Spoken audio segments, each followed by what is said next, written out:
Thanks for tuning into our podcast. We love having you here, and it's our mission to bring you all the latest and greatest tips, skills, and know-how to make you the best that you can be. We know that you have it in you, and we're going to show you how. Now, let's get started.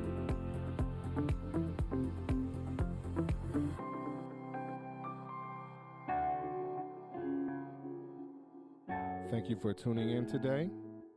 You are now listening to That Will Never Work podcast with your host, Maurice Chisholm.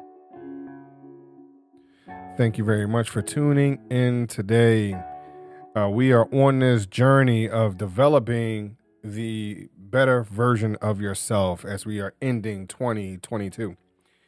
So we're going to start this off with this next word, right, in this series. But I'm going to tell you a story first.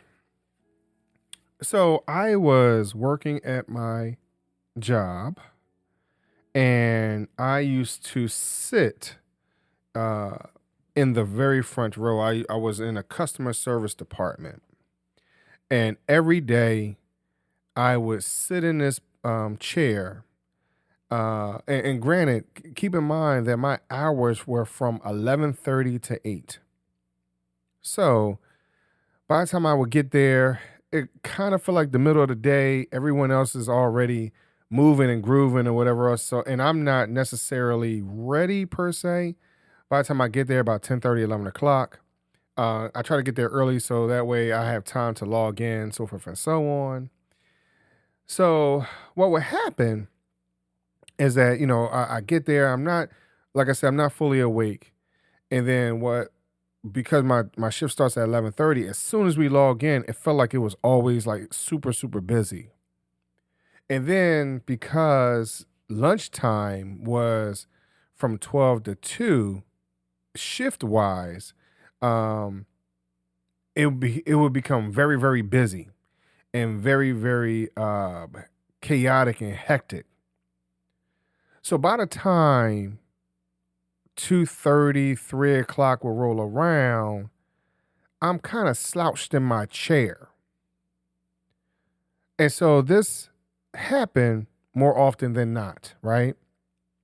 And luckily in this customer service department, we were not in front of the higher ups, if you will, the C-level or executive level individuals were not really coming into our little corner of the office very often. And so we would have lunch. Those of us that would get out was working the second shift, being 11:30, being there 11:30. We would our lunchtime wasn't really until 3:30 until 4:30. So I would be there at 3:30. Our lunch, I think it was at 3:30, 3 to 4, 3:30 to 4:30, something like that. So I would go to lunch, come back. I would want to eat my food at my desk, but I couldn't eat my food at my desk. So, you had to find something else to do, go somewhere else to eat, so forth and so on. So and then once I would come back, now, of course, you've eaten. It feels like the end of the day, but it's not the end of the day for you. So ultimately, I would feel down. And once again, I'm slouching in my chair. So what was brought to my attention at one time, and it was interesting because my director had mentioned once or twice, are you okay? I say, no, I'm fine. I'm good, and eventually my calls were being monitored more often than not. And what I did not know is that based off of my demeanor, I was being monitored more often, and there were eyes looking at me, paying attention to me. And they wanted to see, was my work performance related to the way I was sitting in this chair? Was my work performance related to the way I looked on my face? So I was called into the office one day And my vice president at that time had mentioned to me, Maurice, you are doing a great job. Your numbers are great. Your personality, the way you're handling calls and individuals, you're getting accolades from the customers. You're fulfilling everything you need to do. But I really need you to work on this one thing for me. Now, granted, everyone can improve on their customer service skills, right? So yeah, you can improve. There's some things that you could do a little bit better, but there's just one thing I need you to change. And she said it was your body language, which is the next part of this journey of zero talent. So based off of my body language, I was presenting something that was not representative of how I truly handle business. So what is body language? Body language is the process of communicating non-verbally through conscious or unconscious gestures and movements. So unconsciously, I was slouching in this chair.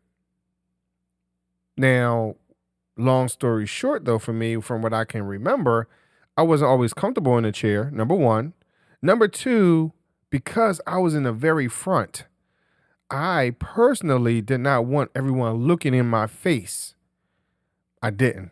I really, really didn't. So I didn't know how to communicate that. I didn't know how to express that. So my body language did not necessarily indicate how I was feeling about my job as much as my own personal insecurities. I wasn't feeling the greatest. My hair wasn't always cut. I wasn't, always looking as presentable as I think I could have or should have. So there were some things that I was self-conscious about, but the body language that people were reading was not always one of positivity about my job. So it was brought to my attention by my vice president that, hey, Maurice, maybe you need to sit up. Maybe you need to present yourself in a manner that looks better, right? For not just yourself, but also the department. Because you never know who's going to walk through. You never know who's going to say something. And in all reality, after she said this, two things happened. One, I noticed that there was a lot more higher ups coming to her office at that time. That's number one. And number two, based off of my change in demeanor, my change in my body language, I was at that time able to post out of that job into another customer service type job. I was in member services and I upgraded to provider services. But here's what happened. Prior to that, when my body language was low, I had applied for another position. I was not able to qualify. I did not have the qualifications to apply for that position. One, based off of educational level, and number two, not dealing with more providers at that time. I had member information, but not provider information. And based off of my my job or my experience at that particular location, it did not transfer very well. And my previous experiences was not strong enough to carry me into another spot. So I changed my body language. Which ultimately changed the attitude of individuals around me, right? And I started to show that I was more of a leader based off of my body language. People took me a little bit more seriously. Then I was able to go into the provider service side, which ultimately got me to the position I had applied to a couple months prior. So body language is important in communicating to individuals in a non-verbal situation.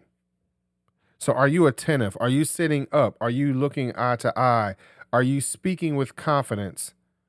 Are you playing with your fingers? Are you twiddling your toes? Are you shaking?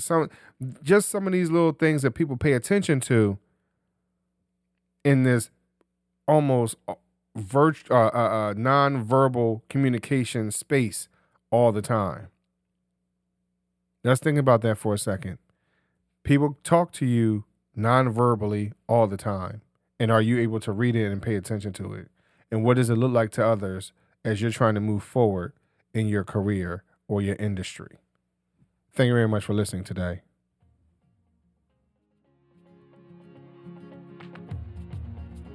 Loved what you've heard on this week's episode? Well, the answer is simple. It would mean the world to us if you could head over to iTunes and leave us a 5-star review and feedback.